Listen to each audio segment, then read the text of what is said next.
गप्पे में आप सबका स्वागत है। अगर पीछे वाले गप्पे आपने नहीं सुने हैं तो आप ज़रूर देखिए प्लेलिस्ट में। और गप्पे में आज हमारे साथ में एक बड़ी शानदार पर्सनैलिटी हैं, मनीष मारवाहा जी। मनीष जी का एक हालांकि पूरा एपिसोड चैट विद सुरेंद्र वत्स पे है, वो भी आप देख सकते हैं, लेकिन वो बड़ा एपिसोड में 1 मिनट में उसको समअप कर देता हूँ। मनीष जी ने बड़ी अच्छी पढ़ाई लिखाई की, मास्टर करी कंप्यूटर में और मैनेजमेंट में, हाँ बिजनेस जी, और मैनेजमेंट में। डॉक्टरेट भी करी है सर। डॉक्टरेट वैसे भी की है। डॉक्टर मनीष मारवा भी बोलते हैं अच्छा मुझे लोग। चलो डॉक्टर लगा देते हैं। और हम्म, नहीं, आपके पास में जब आप बात करते हैं ना सर आयुर्वेदा के बारे में, ऐसा लगता है कि आपने 5-4 डिग्रियां ली हुई हैं पीएचडी की, तो वो आपके पास में नॉलेज है। सर वो पता है क्या होता है कि मैं ना जनरली हंसता हूँ कि जब पूंछ में आग लगी हो ना तो आदमी पानी की तरफ दौड़ता ही है। अब जब लगे हुए हैं मोटे पैसे, फैक्ट्रियाँ लगाई, तो अच्छा। भाई साहब सीखना तो पड़ेगा ही। हम्म। अगर आप नहीं सीखोगे तो आपका लोग मूर्ख बना देंगे। वो है ना, एक बार दो पक्षी आकाश में उड़ रहे थे बड़ी स्पीड के साथ में अपनी पूरी ताकत से। तो उनके साथ से कोई एक चीज़ निकली और बहुत स्पीड के साथ में चली गई। जी। तो एक पक्षी ने दूसरे से पूछा कि यार ये कौन सा पक्षी था जो इतनी स्पीड के साथ में चला गया, हमारे से आगे निकल गया। तो दूसरे पक्षी ने बोला कि देख, इसका नाम तो मेरे को मालूम नहीं कौन सा है, लेकिन तूने एक चीज़ देखी, इसकी पूँछ में आग लगी हुई थी। जब पूँछ में आग लगती है ना तो फिर ऐसे ही दौड़ते हैं, ऐसे ही बिल्कुल सर, उड़ते हैं। बिल्कुल। सर कुछ ना बेस प्रिंसिपल्स तो हैं आज लाइफ के। मालूम चल गया कि मनीष मरवाहा जी के पास में इतनी नॉलेज इसलिए है क्योंकि उन्होंने कॉर्पोरेट में जितना पैसा वैसा कमाया था वो सारा लगा रखा है, इसलिए ये सारी संहिताओं की और सब चीज़ों की जानकारी हो गई। अब बिल्कुल ठीक है सर। है तो ये सच्चाई है सर कि सारे पैसे लगा दिए थे और सक्सेस तो चाहिए थी। पर कुछ ना बेस प्रिंसिपल्स हैं जिसको मैं कभी नेगेट नहीं करता। जैसे मैंने बोला ना, री इन्वेंशन ऑफ व्हील, इसी तरह कुछ प्रिंसिपल्स हैं सर। एक कि अच्छा सुपरवाइज़र वही होगा जो अच्छा फोरमैन रहा हो, क्या बात है। है ना। तो अगर आपने किसी चीज़ को मैनेज करना है तो पहले नीचे का ज्ञान तो चाहिए ना। तो लोग राइट। इसीलिए फेल हो जाते हैं। उनको लगता है पैसे लगा दिए, लोग सब कुछ करेंगे। लोग तभी आपके लिए करेंगे जब आपको पता होगा क्या करवाना है। मैं भी आजकल यूट्यूब पे अगर कुछ देखता हूँ ना सर, पॉडकास्ट ही देखता हूँ, कुछ नहीं देखता। बहुत बढ़िया है सर। मैं तो कह रहा हूँ कि ये जो एक नया ट्रेंड चल पड़ा है ज्ञान का, हाँ। अब लोग ना फिल्में देखना मतलब कम नहीं, कर गए। मेरे लिए तो सीरियसली अगर नॉलेज कहीं से लेना ना, और मुझे ऐसा लगता है कि यार कम टाइम में ज़्यादा चीज़ सीखनी है, जी। तो एक पॉडकास्ट देख लो आप। मैं तो सर एक और सजेशन आपको दूंगा। आपके पास इतना ज्ञान है इंडस्ट्री का, जो एक्चुअली प्रैक्टिकल ज्ञान है आपके पास। आपको पता है कि फील्ड के दर्द क्या है, फील्ड की तकलीफ़ क्या है, फील्ड में क्या काम करना है। मुझे लगता है कि एक ऐसा ना कि यहाँ पे एक बड़ा बढ़िया सा वो स्मार्ट बोर्ड लगा के आप छोटा थोड़ा पढ़ाना भी शुरू करो लोगों को। जी। मतलब बुक्स आपकी कमाल की है, ये मैंने पढ़ी है वैसे किताब। तो मैं मास्टरी था सर, टीचर था, मैंने पढ़ाया स्कूल में 1 साल बच्चों को, सरकारी जी। स्कूल में बोर्ड पे चौक से लिख के। तो दोबारा उठा लेते हैं सर, आप कहोगे तो। बिल्कुल सर। पता है क्या है, देखो आज जितने भी आपको ट्रेनर्स मिलते हैं इंडस्ट्री में, most of them are motivational trainer. Actually motivation जो है ना, वो ऐसे है जैसे गाड़ी में 1 लीटर तेल डाल दिया, 25 किलोमीटर के बाद फिर खड़ी हो जाएगी, फिर तेल डालो। मोटिवेशन थोड़े टाइम के लिए काम करता है। जी। लेकिन आप जैसे लोग जिन्होंने इंडस्ट्री में घिसे हैं, मतलब उन्होंने वो फेज़ देखा है जब लोग घर में शायद घुसने भी नहीं देते थे, उस फेज़ से निकल कर आपने ये मुकाम हासिल करा है, तो इसका मतलब कुछ तो सब्सटेंस आप में है। अगर वो चीज़ें लोग कॉपी करें, जैसे आपने अब अपना समर्पण इधर कर दिया, मतलब आप एक कंपनी के साथ होते हुए भी you are working for the industry, तो मुझे सर। लग रहा है कि मोटिवेशन तो बंदे यूट्यूब से भी ले रहे हैं आज की डेट में, लेकिन जो प्रैक्टिकल नॉलेज है, वो सब्जेक्ट की नॉलेज है, वो देने वाले आज भी बहुत कम लोग हैं। Point noted milord. ध्यान ध्यान रखा जाएगा इसके ऊपर में। मैं एक चीज़ और पूछना चाह रहा हूँ थोड़ा हट के। जी। आ, आज मनीष सर बहुत कामयाब हैं, बहुत सारा पैसा भी कमा लिया है, बहुत सारा ज्ञान नॉलेज है। अगर मनीष मारवा आज 20-22 साल के एज में होते जैसे बच्चे, हम्म। क्या करना पसंद करते हैं? सर जो आज मेरे को अगर ये मेमोरी याद रहती, जो मैंने आज अनुभव लिया और ये मुझे पता होता 25 साल में, 22 साल में, तो मैं उसी दिन बिजनेस शुरू करता, मैं घबराता नहीं। अच्छा, जो आपने कॉर्पोरेट में इतने दिनों तक काम किया वो न करके आप रिस्क लेते, अपना खुद का काम धंधा स्टार्ट करते? सर मैं ना एक और बेसिक प्रिंसिपल की बात करता हूँ आपसे। प्लीज़। जब मैंने जॉब शुरू करी उसके बारे में भी मुझे कुछ नहीं पता था। मैं तो आईटी सेक्टर से फाइनेंस में गया तो वहाँ कुछ भी नहीं पता था मुझे। आप 50% ज्ञान तो गद्दी पे बैठ के ले लेते हो अपने आप ही। Yes yes. उसके बाद फिर आप अगर सीरियस हो तो फिर आगे काम करना शुरू करते हो। तो रिस्क तो जॉब में भी है, बट अगर नॉलेज है तो फिर कोई रिस्क नहीं है। तो मुझे लगा कि मेरे लिए बिल्कुल नई इंडस्ट्री थी। डायरेक्ट सेलिंग क्या, मैंने कभी सेल ही नहीं करा था और आयुर्वेद भी नहीं पढ़ा था मैंने। लेकिन जो भी करता हूँ लाइफ में, और मैं सबको कहना चाहता हूँ, अगर सचमुच आप अपने जीवन में सचमुच आपको लगता है कि आपको सफल होना है तो पहला पॉइंट है सीरियस हो जाओ। हारोगे पर सीखोगे। तो बार बार हार नहीं होती लाइफ ना। ऐसे सुई के जैसे कांटा घूम रहा है ना, एक बार ऊपर होगा, फिर साइड पे होगा, नीचे होगा, फिर ऊपर आ जाएगा। यही लाइफ है। तो अगर आप ये सोचोगे कि 2 बार फेल हो गया, 10 बार फेल हो गया, भाई साहब हो सकता है 12वीं बार सक्सेसफुल हो जाओ।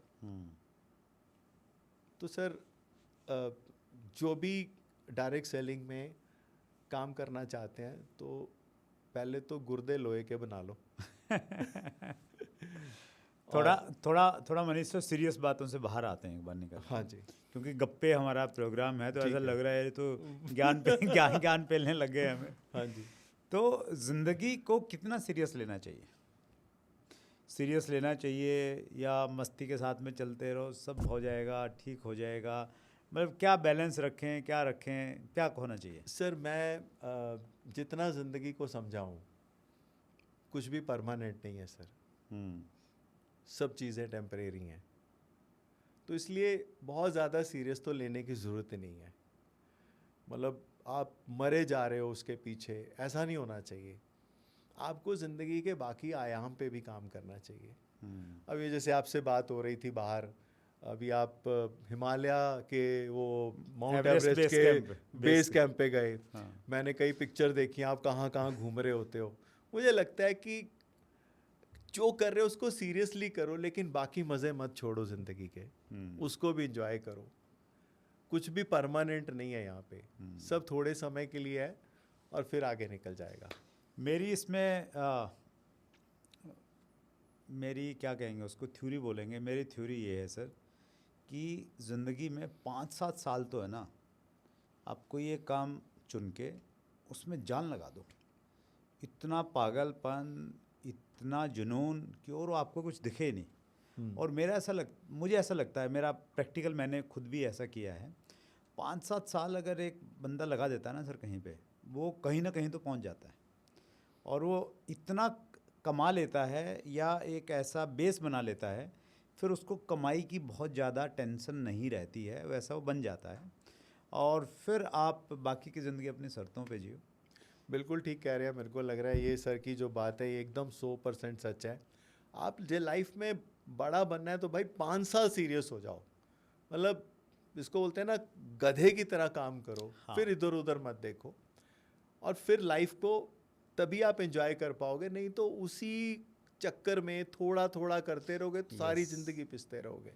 एक और कोटेशन है सर जिसमें मेरा बड़ा विश्वास है, वर्क लाइक ए सोल्जर, जी, लिव लाइक ए किंग। बिल्कुल सर। काम करो तो सोल्जर की है ना, कोई कंडीशन नहीं रहती कि अब करूँगा तब करूँगा, नहीं करूँगा, सियाचिन में नहीं जाऊँगा, सियाचिन चला गया तो अब जैसलमेर में मरुस्थल में नहीं जाऊँगा। तो विदाउट कंडीशन काम करता है। तो काम करो तो कोई कंडीशन नहीं होनी चाहिए। बिल्कुल ठीक और कह रहे हो। जब जियो तो फिर राजाओं की तरह, हमारे की तरह ऑर्गेनिक सब्जियां खाओ अपना। बिल्कुल ठीक है सर। मैं भी ना अपना एक बताता हूँ। मेरे को ना शुरू से मोटरसाइकिल का बड़ा शौक था। मतलब जब मैंने 11वीं 12वीं में आया तो मेरे उस समय नई नई होंडा चली थी, वो लाल रंग की मोटरसाइकिल होती थी। क्या क्रेज था। मेरे को कहानी याद आ रही है सर। मतलब उसको लेके इतनी दीवानगी थी, CD 100 बोलते हैं। CD 100 तो मतलब बच्चा था मैं, शौक था कि यार कहीं ना कहीं कुछ मिल जाए।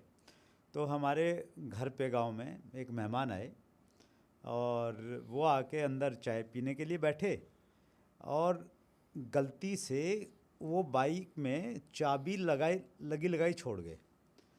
और बच्चा था, यंग था, मैं कितना 9th 10th में पढ़ता हूँ उस टाइम। तो मैं लेके उसको जी स्टार्ट भी वो घुमाई, वो स्टार्ट होगी और मैं लेके गया। और ले जाने के बाद में आगे जाके गांव में कच्चा रास्ता था रेत वाला, उस पे मैं लेके गया और वो तेज़ बहुत दौड़ती थी। तो वो ऐसी दौड़ी, आगे जाके उसमें वो स्लिप कर गई और मैं नीचे, वो ऊपर 2-3 पलटे वलटे खा के और फिर उसको मैं धीरे धीरे लेके आया उसको साफ सूफ करके। बिल्कुल। तो उस बाइक की बात कर रहे हैं आप जी? बिल्कुल बिल्कुल। तो मैं जब कॉलेज में गया तो मैं चाहता था कि मेरे को बाइक मिले, तो पिताजी ने लेके नहीं दी, उन्होंने वो स्कूटर लेके दे दिया। उनको कहते थे डर लगता है बाइक से, तुम तेज़ चलाओगे और गिर जाओगे, उसमें कोई सेफ्टी नहीं है।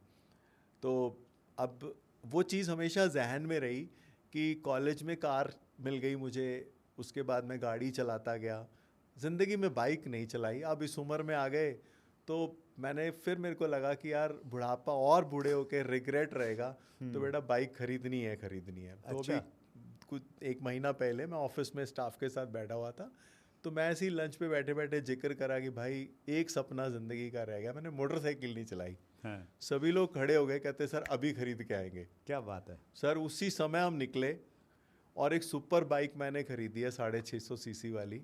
क्या बात है सर। और उस पर पूरा मतलब लग्जरी बना के, उसमें जितनी एसेसरीज थी मैंने कहा तुम्हारे पास जो भी है डाल दो इसमें। और सर उसी दिन, मतलब आप सोचो कि 2 घंटे के बाद हम बाइक लेकर आ गए थे। लॉन्ग ड्राइव पे कब चलें सर उस पर? हाँ सर, अभी मैंने 5-7 बार चलाई है, तो अब थोड़ी थोड़ी झिझक खत्म हो गई है मेरी। अब मुझे लग रहा है कि मैं फर्स्ट ड्राइव अभी थोड़ा हिमालय की तरफ लेके जाऊँ उसको। मतलब एक सपना था, मुझे लगता है हर एक को अपने सपनों पे ज़रूर जीना चाहिए। काजा स्पीति वाला एरिया मेरा बचा हुआ है सर। अच्छा जी। तो आप भी चलाते हो बाइक? साथ में चलते नहीं, मेरे साथ भी यही रहा सर। मैंने एक्चुअली स्कूटर चलाया अपनी लाइफ में। जी। स्कूटर बहुत चलाया मैंने। जब डायरेक्ट सेलिंग की शुरुआत की तो स्कूटर पे 200-200 किलोमीटर हम चले जाते थे। बाइक मैंने बहुत कम चलाई। और बड़ा इंटरेस्टिंग एक किस्सा सुनाता हूँ आपको मैं। मैं और मेरा एक दोस्त है पुनीत, हम लोग लद्दाख चले गए, लेह लद्दाख। आप लद्दाख गए हैं कभी? नहीं, मैंने अभी नहीं गया सर, अभी तो तक नहीं गया। वहाँ पे क्या है सर, आप लेह में जैसे ही लैंड करेंगे तो वहाँ पे कल्चर ये है कि लोग वहाँ पे बाइक लेते हैं। और बाइक भी ये बुलेट टाइप की जो बड़ी बाइक रहती हैं हैवी वाली, वो हैं वहाँ पे। आप रेंट पे लो और फिर ऊपर पहाड़ों पे आप निकल जाते हैं सब लोग। तो वहाँ जब हम एयरपोर्ट पे उतरे तो वहाँ जगह जगह पे ये लिखा रहता है कि भाई यहाँ पे ऑक्सीजन लेवल थोड़ा कम है, अगर आप पहले दिन आए हैं तो 1-2 दिन यहाँ पे रेस्ट करें और उसके बाद में जाएं, थोड़ा आपको सांस लेने में दिक्कत हो सकती है। तो ये नॉर्मल चीज़ है वहाँ पे। तो कई सारी जगह हमने ये भी पढ़ा। तो हम बड़े जोश में थे, 2 ही गए थे ऐसे ही घूमने के लिए। तो हमें लगा कि यार हमें तो कुछ नहीं हो रहा, बाइक हम लेके हम चलते हैं। मैंने कहा कहाँ ले में कहाँ ठहरेंगे, ऊपर ही चलते हैं कहीं ना कहीं। तो हम निकल लिए जी, मतलब लैंड किया। लैंड करने के बाद में कुछ नाश्ता वास्ता लिया और 1 घंटे के अंदर बाइक लेके हम लोग निकल लिए। 30 किलोमीटर हम लोग चले थे। और 30 किलोमीटर, अच्छा मेरे को बाइक वाइक ज़्यादा चलानी नहीं आती, तो मैंने कहा, मैंने पुनीत यार मेरे से तो चलेगी नहीं यार बाइक वाइक। अरे भाई चिंता मत कर, तेरा भाई है ना, मैं चलाऊंगा, तो चिंता मत कर, मैंने तो इतनी लंबी चला रखी है वो। मैंने कहा चलो ठीक है भाई। तो हम चले जी, पुनीत चला रहा, मैं पीछे बैठा। बढ़िया, वहाँ सूखे सूखे पहाड़ हैं सारे, मतलब आपको कहीं ग्रीनरी दिखेगी नहीं जी। तो 30 किलोमीटर हम लोग गए थे सर। तो वहाँ जाके कहीं रुके चाय वाय के लिए। तो वहाँ पे एक मोनेस्ट्री थी। तो मोनेस्ट्री में मैंने कहा पुनीत यार मोनेस्ट्री चलते हैं। बोले नहीं यार मैं तो थका हुआ हूँ, तू जाया।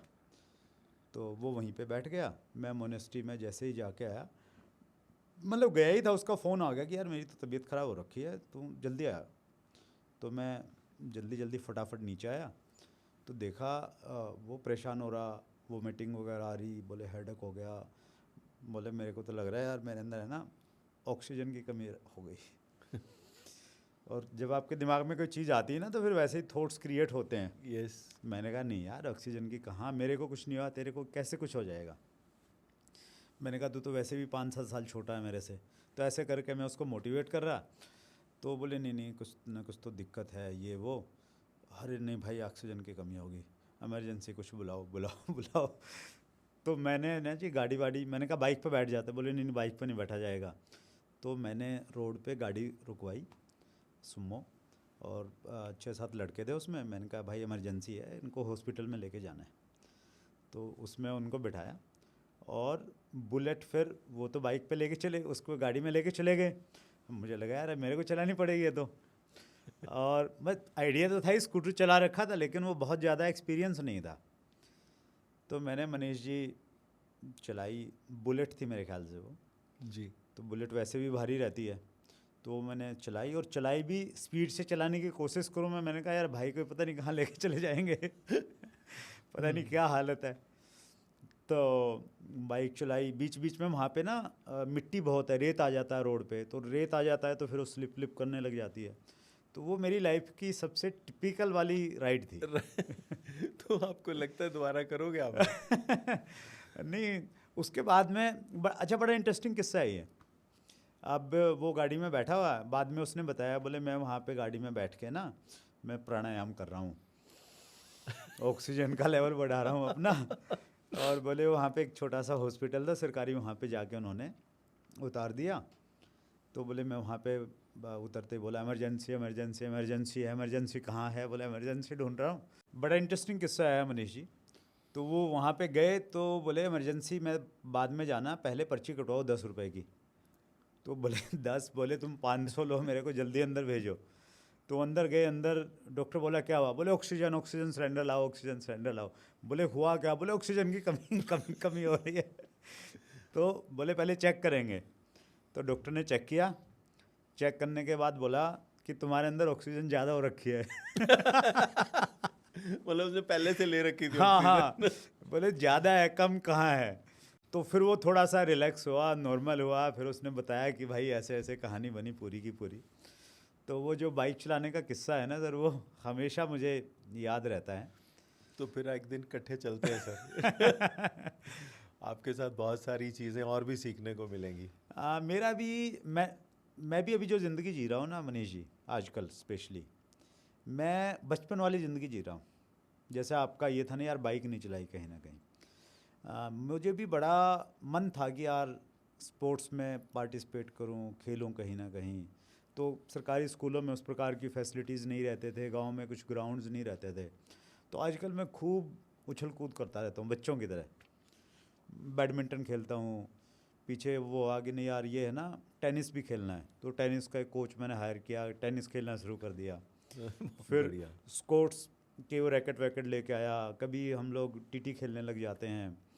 अभी हमने एक छोटा सा फार्म हाउस बनाया है, उसमें भी बैडमिंटन का भी बना लिया, उसमें बास्केटबॉल का एक रिंग भी डलवा दिया। मैंने कहा यार सारे शौक पूरे करने हैं एक बात बताऊं सर, अनकॉन्शियसली आप एक चीज़ और कर रहे हो सर। आप। जब हर समय कुछ नई लर्निंग्स जब लेते हो ना, तो आपके दिमाग के न्यूरॉन्स जो है ना वो बढ़ते ही रहते हैं। अच्छा। आपको लाइफ में कभी मेमोरी लॉस या कभी ऐसे लो एनर्जी फील नहीं होएगी। मैं आपको आयुर्वेद का एक और सिद्धांत बता क्या दिया। बात है, क्या बात है। तो सभी के लिए सर, जब हम लर्निंग छोड़ देते हैं तो हम बुढ़ापे की तरफ चलना शुरू हो जाते हैं। मैंने एक चीज़ और ऑब्जर्व किया, आप किस बात से मैं रिलेट कर रहा हूँ। मेरे पिताजी की एज हो गई है, आई थिंक उनका बर्थ है 45 का, तो 79 हो गए हैं वो। उनकी मेमोरी बहुत शार्प है जी। चीज़ भूलते नहीं है, बहुत याद रहता है उनको। और वो आज भी अखबार जब आता है ना सुबह, सबसे पहले उसमें जो पहेलियाँ होती हैं, सुडोकू होता है, वो हाँ। सारा का सारा वो सोल्व करते हैं पूरा का पूरा। बहुत उसके बढ़िया। बाद में आगे की चीज़ें देखते हैं वो। तो सर ये आयुर्वेद का सिद्धांत है, व्हेन यू कीप लर्निंग, आप कभी भी दिमाग आपका हमेशा अलर्ट रहेगा, एक्टिव रहेगा, वो एक्सरसाइज करता रहेगा और आपको कभी भी ऐसा फील नहीं होगा। फिर अगर हम ऐसे करेंगे तो आपका जो प्रोडक्ट है बर्मी, उसकी सेल कम हो जाएगी। कोई बात नहीं सर, मैं तो चाहता हूँ कि लोगों को कभी ज़रूरत ही ना पड़े। चलिए दैट्स ग्रेट मनीष जी, ये हमारा गप्पे का प्रोग्राम रहता है, इसको हम कहीं से भी शुरू कर देते हैं और कहीं भी ख़त्म कर देते हैं बगैर किसी प्रेशर नहीं, के नहीं, करते बहुत हैं। बढ़िया तो सर। मुझे लगता है आपने एंजॉय किया होगा इस बहुत बढ़िया सर, गप्पों में। बहुत बढ़िया। और मेरा एक्चुअली बैठने का पोस्चर भी ऐसा ही है। हाँ, बस ये हम इस मोड में आ जाते हैं, ये मोड मतलब गप्पे वाला मोड स्टार्ट हो गया। आपको पता है इस तरह बैठने का पीछे एक साइंस भी है। प्लीज़ बताइए ना। आप कभी भी कोई भगवान की मूर्ति देखे होंगे, भगवान शिव भी ऐसे बैठते हैं, ऐसे। जो ये वाली एड़ी है ना, हाँ, आपकी गुदा के पास होनी चाहिए। अच्छा, ओके। ये हम्म जब आप इस मुद्रा में बैठते हैं हम्म तो आप ज़्यादा अच्छे से क्लैरिटी से सोच पाते हैं। अरे वाह, ये साइंस है सर। आज के बाद कई लोग ऐसे ही बैठे हुए तो नहीं मिले हमें। आप देख लेना, मूर्ति देख लेना, भगवान शिव की मूर्ति देख लीजिएगा, वो ऐसे ही बैठेंगे। और जैसे वज्रासन में बैठते हैं तो उसमें इसका हाफ कहीं ना कहीं पोस्चर रहता है। वो वज्रासन में जब Full आप रहता है बैठते हो मतलब। तो वो डाइजेशन के लिए, सब चीज़ों के लिए, हाँ। ये आपके थॉट्स को अलर्ट करता है, क्लैरिटी लाता है आपके थॉट्स में।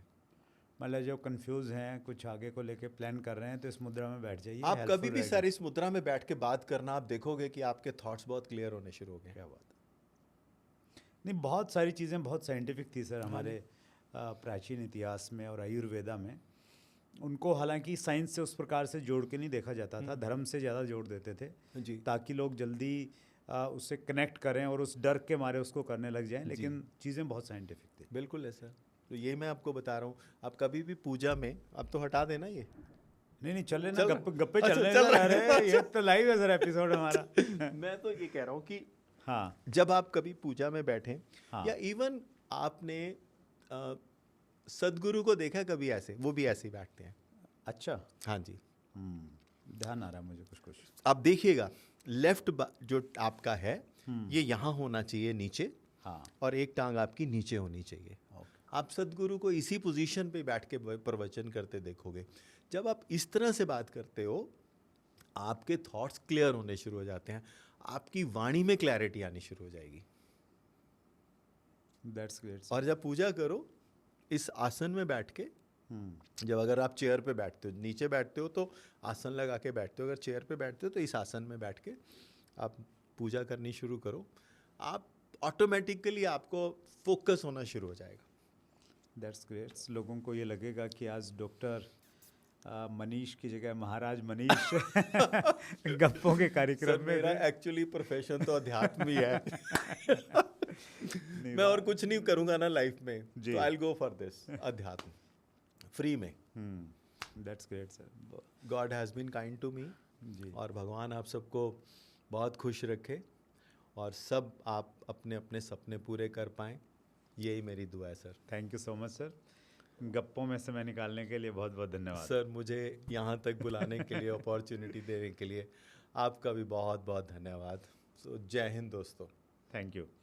सो ये थे गप्पे, और ऐसे बहुत सारे गप्पे आपको प्ले लिस्ट में मिलेंगे। अगर आपको अच्छे लगे हों तो वो भी देखिए, और ये अच्छा लगा हो तो इसको भी शेयर कीजिए। बहुत बहुत धन्यवाद।